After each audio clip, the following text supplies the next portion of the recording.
애써 문을 열었습니다. 하지만 그 문은 그냥 문이 아니라 우리로 다시 한번 주님의 종으로 살게 하시려는 하나님의 문이었습니다. 그럼 여러분, 단순히 그냥 들어가는 문이 아니라 나의 나됨을 내려놓고 오직 주님만을 위해 걸어가시는 그런 문이 되길 소망합니다. 여러분, 사람들이 병이 들게 되면 제일 처음으로 나타나는 현상이 무엇인지 아십니까? 물론 여러 가지가 있을 수 있겠지만 그 중에 하나가 바로 입맛이 없다는 겁니다. 분명 아프고 힘이 들면 영양분을 보충해야 일이 하는데 입맛이 없어 먹을 수가 없기 때문에 점점 더 병들어 간다는 겁니다.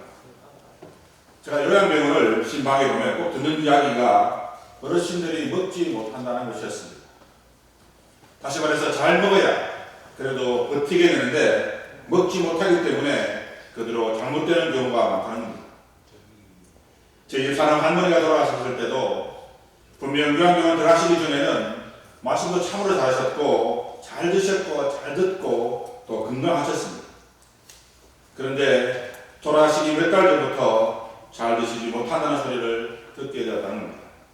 그런데 그렇게 잘 못 드시게 되니까 기력이 없어지고 또 나약해져서 결국 얼마 못 되어 정말 돌아가시게 되더라는 겁니다. 여러분, 이러한 현상은 비단 육체적인 뿐만 아니라 영적인 병, 다시 말해 신앙의 병이 생겨도 일어나는 일이라는 것입니다. 그래서 영적인 음식이 하나님의 말씀을 늘 기다리며 기대하며 감사함으로 그 말씀을 받아야 하는데 그 말씀에 대한 사모함이나 갈급함이 사라져 버린다는 겁니다.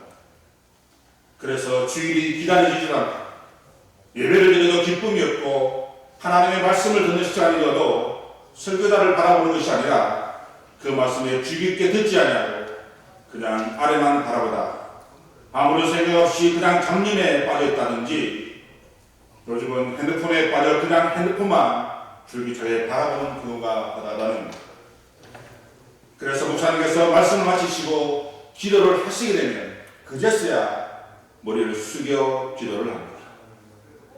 그러니 어떻게 여기 양식을 충분히 먹을 수가 있는 것이겠습니다. 다시 말해 영적으로 아프면 말씀을 먹고 더욱 튼튼해져야 함에도 불구하고 그렇게 하지 못함으로 해서 점점 더 연약해지고 있다는 것입니다. 그리고 심지어 어떤 분들은 아예 편식을 하는 분들도 있습니다. 다시 말해서 자기가 듣고 싶은 말씀만 듣게 된다는 겁니다. 여러분, 그렇게 되면 어떻게 되는지 아십니까? 아주 극단적인 신앙을 갖게 되거나 아주 과장된 신앙을 가지게 됩니다. 그래서 자기가 가지고 있는 신앙이 가장 옳다라고 그렇게 생각해 버립니다. 하지만 여러분, 사실 그러한 분들을 면밀히 살펴보면 대부분의 사람들이 신앙의 본질에서 떠났을 때가 참으로 많다는 것입니다. 처음에는 은혜로 시작하였지만 나중에는 율법으로 맞추는 경우가 많습니다. 그래서 삶이 아니라 습관으로, 삶이 아니라 형식적인 신앙생활할 때가 참으로 많다는 것입니다. 여러분 어떻습니까? 지금 여러분의 삶의 모습을 한번 살펴보시기를 바랍니다. 나는 영적으로 병들어있지 않은지, 나는 과연 영적으로 건강한 사람인지 다시 한번 자신의 모습을 살펴보는 시간을 가지기를 소망합니다. 여러분들은 영적으로 병든 사람입니까? 아니, 하나님 보시기에 아주 건강한 사람입니까? 그것도 아니면 혹 지금 병들어하고 있는 중이지는 않습니다. 심각한 것은 그러한 사실조차도 깨닫지 못하는 경우가 너무나 많다라는 사실입니다. 하지만 여러분, 진단이 되지 않으면 병을 고칠 수가 없는 것처럼 지금의 우리의 영적 상태가 어떠한지 자신이 가장 잘 알고 있기 때문에 다시 한번 자신의 모습을 하나님의 거울에 비추어보는 그러한 여러분의 삶이 되어야 할 것입니다. 여러분, 우리의 신앙이 병들었다는 증거는 감격과 감동을 잃어버린 것에 있습니다. 다시 말해서 교리적으로는 완벽하게 다 맞는 것 같은데 그래서 목사이고 장로이고 권사이고 집사일 수 있겠지만 삶이 없습니다. 열매가 없고 기쁨이 없고 탁성에 젖어버린, 쉽게 말해서 습관이 되어버렸다면 우리의 신앙은 분명 어딘가에 병들어 있다는 증거입니다. 그럼 여러분, 어떤 사람이 진정 건강한 사람이겠습니까? 그것은 지난 시간에 말씀을 드렸지만 예수 그리스도를 나의 주님으로 모시고 나는 예수 그리스도의 종으로 예수 그리스도의 노예의 삶을 살아가는 사람이 바로 건강한 사람입니다. 그리고 그렇게 할 때 영적으로 가장 건강한 사람이 되는 것입니다. 그럼 여러분, 다시 한번 말씀을 드리지만 이 로마서를 통해서 다시 한번 건강한 예배되는 삶을 살아주는 여러분의 삶이 되어지길 간절히 소망합니다. 또한 지난 시간에 말씀을 드린 것처럼 우리가 건강한 사람이 되기 위해서는 루트의 말처럼 언제나 로마서를 암기하고 로마서를 마음으로 알고 로마서를 끊임없이 읽어야 한다는 겁니다. 여러분, 이 로마서를 어떻게 읽어야 하는 것이었습니까? 그것은 신학적으로, 교리적으로, 지식적으로 성경 공부를 하듯이 그렇게 해서는 결코 안 된다는 겁니다. 왜냐하면 그러한 접근으로는 아무런 도움이 되지 못하기 때문입니다. 그렇다면 어떻게 읽어야 하는 것이었습니까? 여러분, 로마서는 사도행전의 심정으로 그렇게 읽어져야 합니다. 왜냐하면 이 로마서는 사도 바울이 제1차 전도여행, 제2차 전도여행 마치고 3차 전도여행 끝무렵에 고린도에서 3개월 머무는 동안 기록한 것이기 때문입니다. 여러분, 그때 바울은 매우 지쳐 있었습니다. 왜냐하면 여러 가지 어려운 고통스러운 때를 이미 다 겪었고 가장 힘들어하는 그때 로마에 있는 사람들에게 쓴 편지라는 것입니다. 여러분, 바울이 처음 성경을 꿈꿨던 것은 로마가 아니었습니다. 바울이 처음 성경을 꿈꿨던 것은 바로 아시아였습니다. 하지만 어찌된 일인지 하나님께서는 그런 그의 성경을 막으시고 꿈속에까지 사람을 보내어 마게도냐로 갈 것을 말씀을 하신다는 것입니다. 그래서 바울은 그 일이 하나님의 뜻을 알고 자신의 꿈을 꿈꾸던 모든 것을 다 내려놓고 드로아에서 배를 타고 바다를 건너 빌립보로 가게 됩니다. 그래서 그는 처음으로 빌립보라는 도시에 대해 눈을 뜨게 됩니다. 그리고 데살로니가에 대해서도 눈을 뜨게 되고, 그리고 점점 더 아래로 하나님의 인도하심으로 그 당시에 플라톤이나 아리스토텔레스가 살았던 철학의 도시 아덴에 대해서도 눈을 뜨게 된다는 것입니다. 그리고 상대 도시였던 고린도에 대해서도 눈을 뜨게 됩니다. 여러분, 어떻게 됐습니까? 처음 바울은 아시아 지역에 있는 교회만을 바라보는, 그래서 그 지역에 대한 세계관만을 가지고 있었다는 것입니다. 그런데 그런 바울을 하나님께서는 완전히 다른 세계, 다른 도시를 보여줌으로 완전히 다른 눈을 뜨게 하신다는 겁니다. 그리고 그렇게 함으로 그에게는 하나의 소망이 생기게 됩니다. 그것이 바로 그 당시에 최고의 도시였고 세상 모든 길이 그리로 통한다는 도시, 그래서 그 도시를 꼭 봐야겠다는 소망을 생기게 된 것입니다. 왜냐하면 그 도시에 가게 되면 지금의 선교활동과는 비교되지 않을 만큼 놀라운 일이 일어날 것이라는 기대감이 생겨났기 때문입니다. 여러분, 그 도시가 바로 로마입니다. 그래서 비록 가보지는 못했지만 로마를 품고 기도하며 반드시 가야겠다는 다짐하고 가야겠다고 다짐하고 또 다짐을 하게 된다는 겁니다. 여러분, 이것이 바로 로마서를 쓴 바울의 마음입니다. 다시 말해 그에게는 이 세계를 품었던 겁니다. 아시아뿐만 아니라 전 유럽뿐만 아니라 땅끝까지 그리스도의 복음을 전하고 싶은 그 뜨거운 마음이 그에게 있었던 것입니다. 그래서 우리는 그러한 마음을 가지고 로마서를 읽어야 한다는 것입니다. 다시 말해 나 또한 아직 끝나지 않은 성경인 사도행전의 나머지 부분을 채워간다는 그런 기분을 읽을 때 로마서를 바르게 읽을 수 있다는 것입니다. 여러분, 사도행전이 어떤 성경입니까? 사도행전은 흐르니 급하고 강한 바람 같은 소리가 온 집안에 가득 차며 불의 여처럼 갈라진 것들이 각 사람에게 나타나 성령의 충만함으로 금만했던 베드로가 수고질했던 주님의 제자들이 완전히 변화됐던 성경이 바로 사도행전입니다. 그래서 그러한 뜨거운 마음으로 읽을 때 우리 또한 성령 충만을 받아 옛사람의 모습을 벗어버리고 다시 새로운 사람으로 거듭날 수 있게 됩니다. 그러므로 로마서를 통해 우리 모두에게 그러한 은혜가 넘쳐나기를 간절히 소망합니다. 우리 그런 의미에서 다시 한번 로마서 1장 1절 말씀을 읽어보기를 원합니다. 함께 읽겠습니다. 시작. 예수 그리스도의 종 바울은 사도로 부르심을 받아 하나님의 복음을 위하여 택정함을 이루었으니.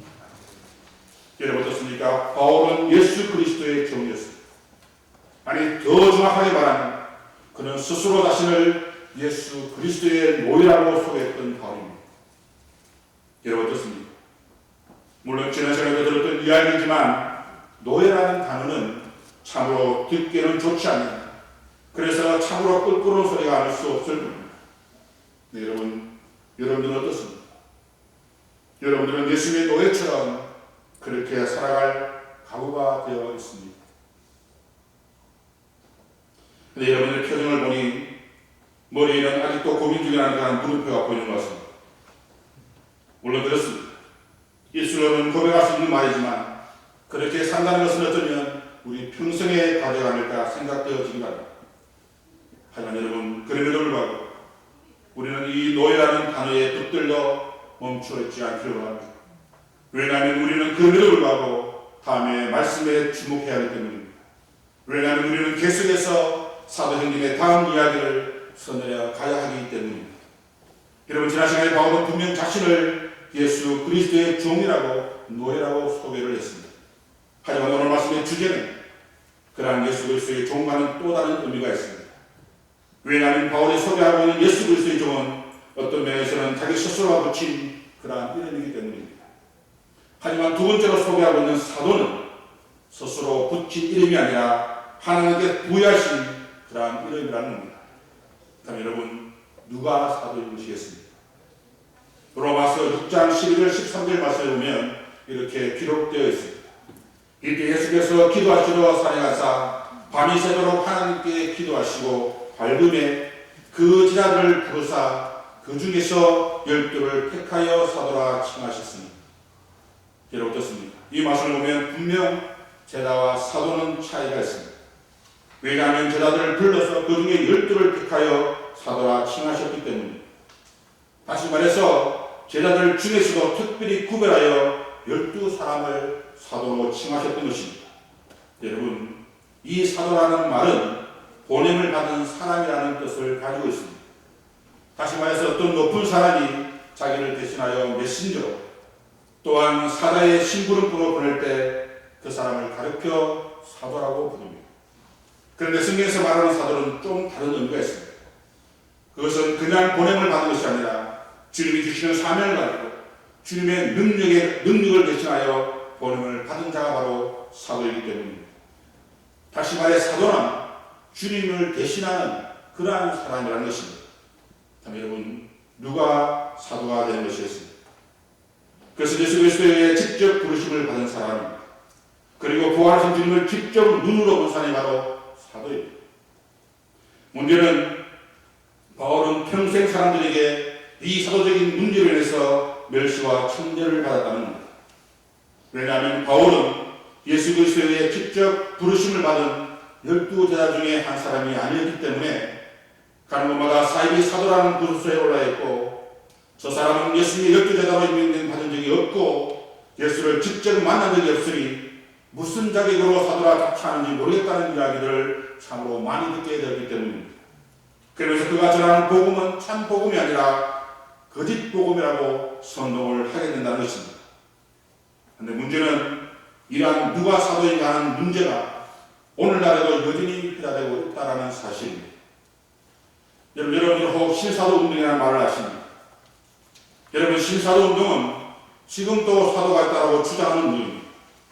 그리고 또한 지금도 성경 외에 하나님의 지통계시가 존재한다고 이야기하는 운동이 바로 신사도운동입니다.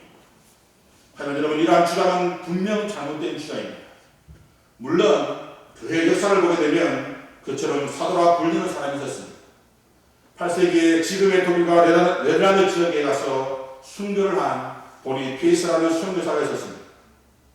그런데 사람들은 그분이 죽고 나서 독일의 사도라고 그렇게 불렀습니다. 그리고 같은 시대에 북부에 있는 스칸디나비아 반도에 스웨덴이나 노르웨이, 핀란드에 가서 평생 복음을 전하신 안스카라는 분이 계셨습니다.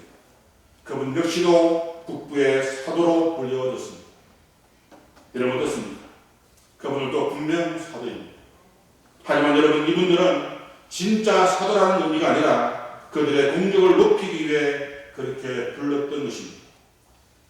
여러분, 사실 사도는 예수님께서 교회의 토대를 놓기 위해서 그때만 주어진 아주 특별한 직분일 뿐이라는 겁니다.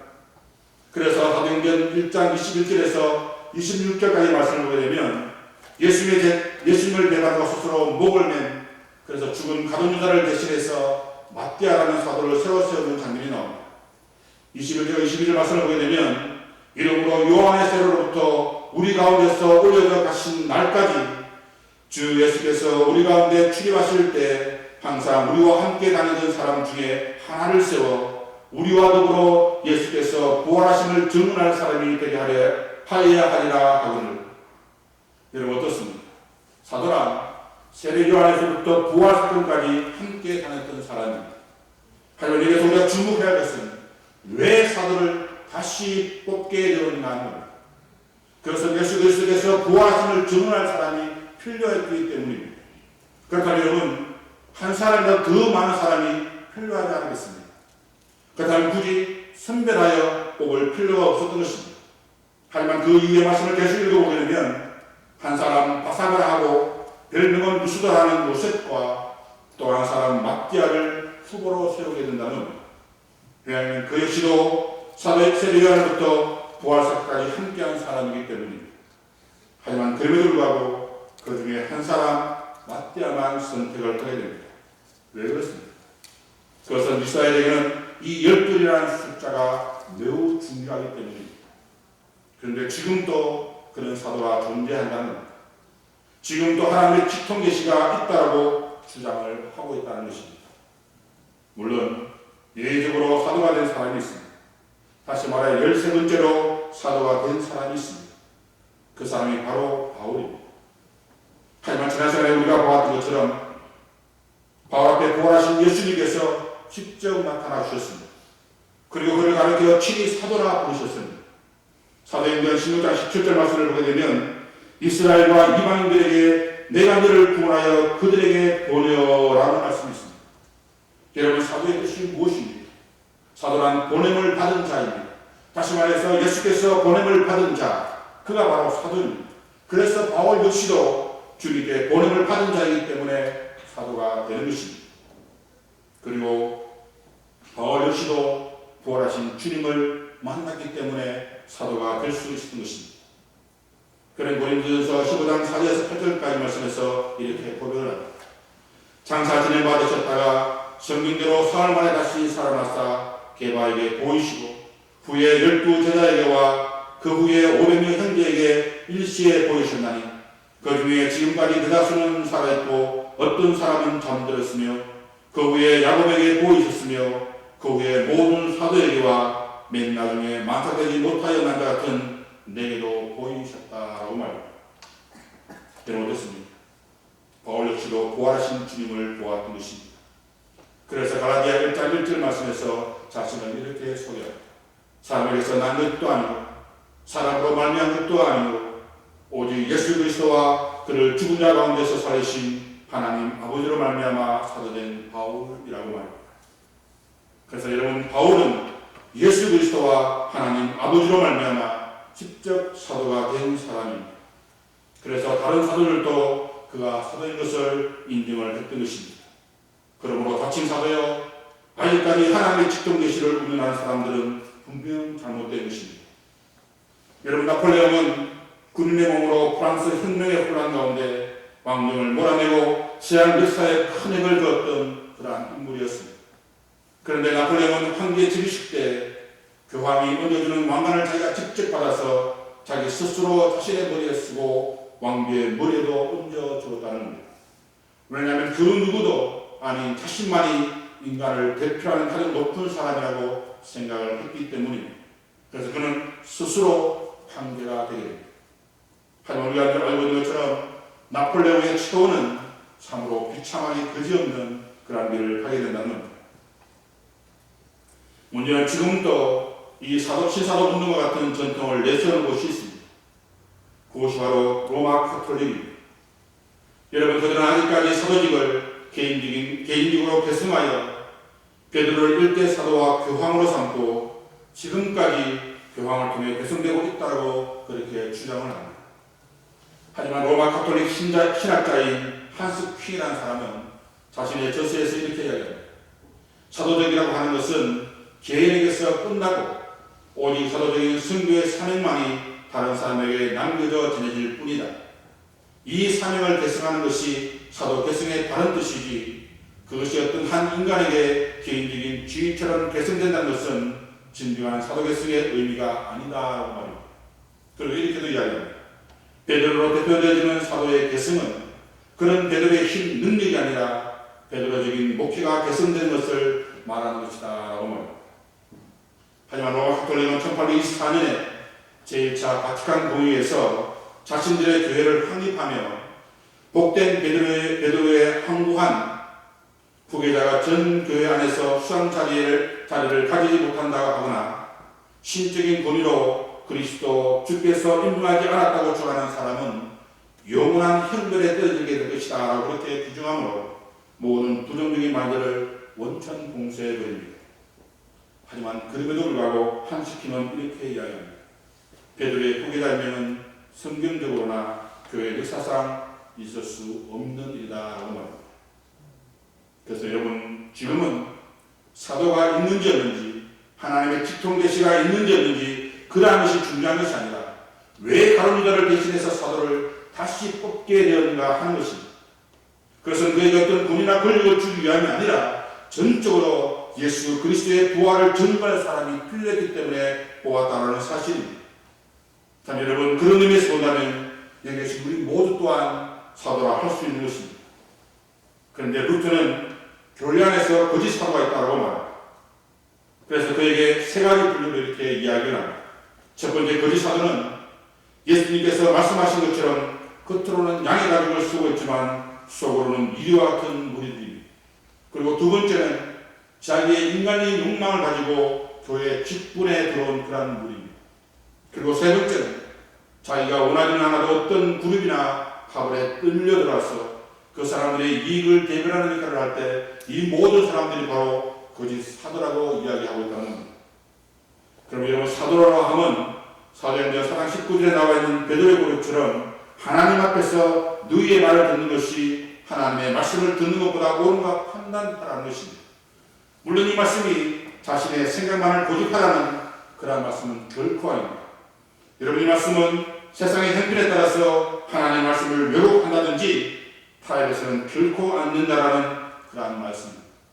그러므로 사도는 온 세상 사람들이 다 반다 할지라도 듣기를 거부한다 할지라도 오직 예수 그리스도의 부활을 증거할 사람, 그 사람이 바로 사도라 하시는 것입니다. 여러분, 바울이 어떤 사람이었습니까? 바울은 자신을 가르쳐 나는 사도 중에 가장 작은 자라, 나는 하나님의 교회를 박해하였으므로 사도라 칭함받기를 감당하지 못할 자니 그러나 내가 받은 것은 하나님의 은혜로 된 것이니 라고 배웁니다. 다시 말해 바울은 자신은 죄인들의 개수였지만 가장 악한 자였지만 하나님의 은혜로 사도가 된 사람이라는 겁니다. 여러분, 우리는 어떻습니까? 우리가 받은 은혜는 사도 바울이 받은 은혜보다 못한 것이겠습니까? 결코 그렇지 않다는 겁니다. 왜냐하면 우리 역시도 원래는 죄와 허물로 죽을 수밖에 없던 그러한 사람들이었기 때문입니다. 그리고 여기서 저희가 3절 말씀을 보게 되면 우리는 본질상 진노의 자녀였기 때문입니다. 다시 말해 심판의 대상이었고 멸망의 대상이었던 사람들이 바로 우리라는 겁니다. 한마디로 말하면 우리는 죽을 수밖에 없는 그러한 사람들이었다는 사실입니다. 그런데 그런 우리를 어떻게 하셨습니까? 절대 죽을 수 없었던 주님께서 절대 인간이 될 수 없는 그러한 하나님이 우리의 죄와 허물을 대신해서 그것도 인간의 행벌 중 가장 악랄한 행벌인 십자가의 죽으심으로 우리를 구원해 주셨다는 것입니다. 여러분, 우리가 어떻게 하나님 앞에서 감히 이렇게 서서 찬양하며 어떻게 이렇게 한자리에 모여 하나님 앞에 예배를 드릴 수 있는 것이겠습니까? 이 모든 것이 다 하나님의 은혜라는 겁니다. 여러분, 이제 우리는 무엇을 해야 하는 것이겠습니까? 복음을 들고 세상으로 나가야 합니다.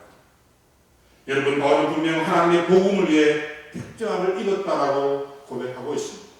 여러분, 이 말은 하나님의 복음을 위하여 또 하나님의 복음을 향하여 선발된 사람이라는 뜻입니다. 다시 말해 우리말로는 특정이라는 말로 번역되었지만 사실은 특정이라는 말보다는 선비라는 말이 더 정확한 번역일 것입니다. 여러분, 이 말의 어휘는 구약의 7급 뒤에 하나님께서 명령하시기를 너희들이 난 첫 아들과 모든 짐승의 첫 열매와 그리고 모든 수학의 천 열매를 선별해서 하나님께 바쳐갈 때 그 선별과 일맥상통하는 말입니다. 그리고 사도행전 13장 2절 말씀에 나오는 따로 세우라라고 할 때 그 따로 세우라는 말 또한 이 표현을 사용하고 있습니다.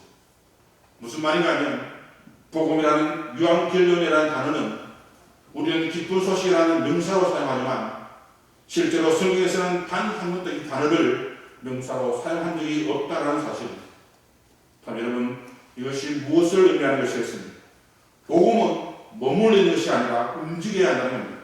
다시 말해서 나를 통해서 흘러가야 그것이 복음이라는 겁니다. 그런데 우리는 자꾸 그 복음을 교회라는 테두리에 가둬두려고만 한다는 겁니다. 하지만 여러분이 아시는 것처럼 물을 가지게 되면 섞게 되어 있는 것처럼 복음 또한 머물러 있게 되면 섞게 되어 있습니다.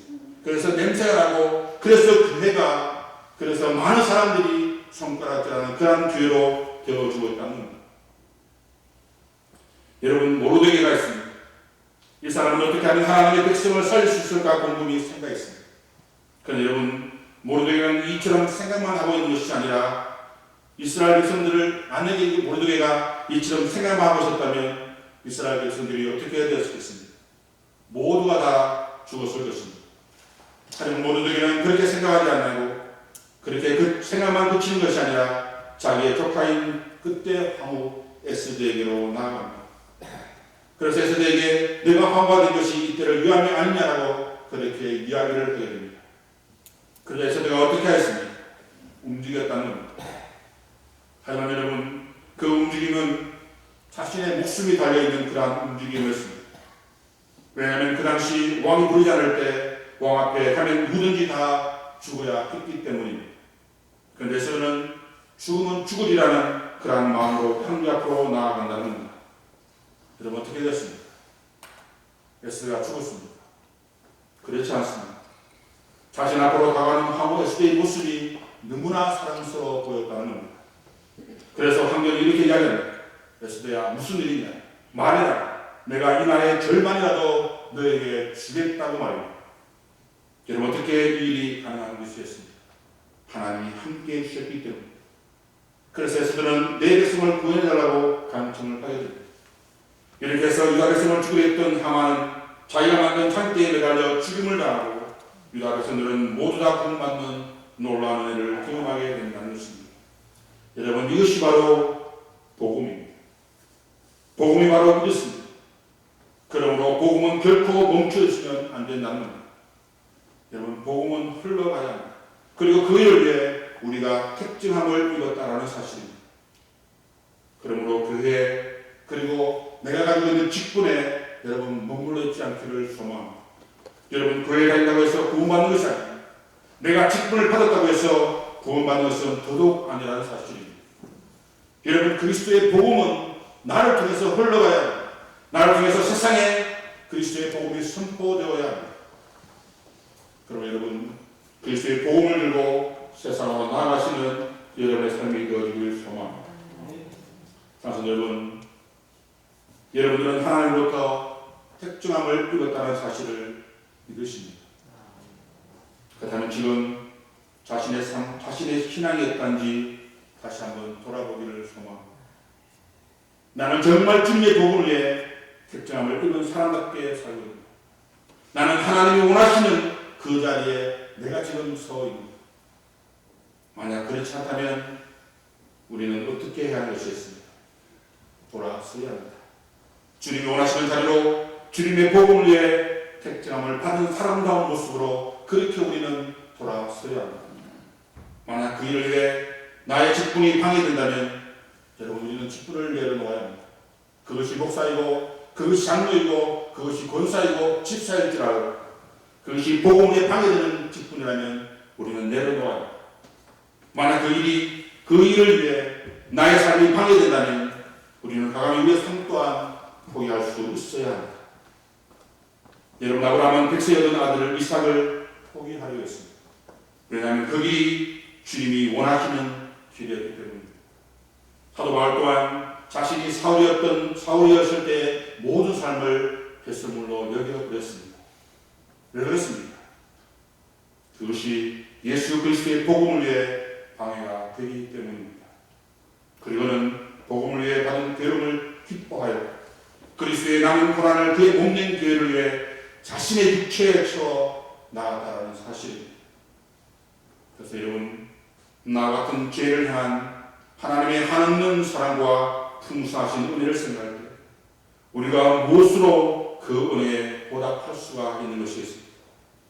그것은 사도의 사명을 감당하고 하나님의 복음 위에 특전함을 입은 그 사랑에 감사하며 오늘도 우리에게 주어진 사명, 온전히 충성함으로 감당하는 사람, 그러한 삶 방법밖에 없다라는 사실입니다. 그러므로 그러한 결단과 결심을 통해 그리스도의 복음을 만천하에 선포하며 살아가는 그러한 사도의 사명을 온전히 감당해 가시는 여러분의 삶들이 다 되어지길 간절히 소망합니다. 기도하시겠습니다.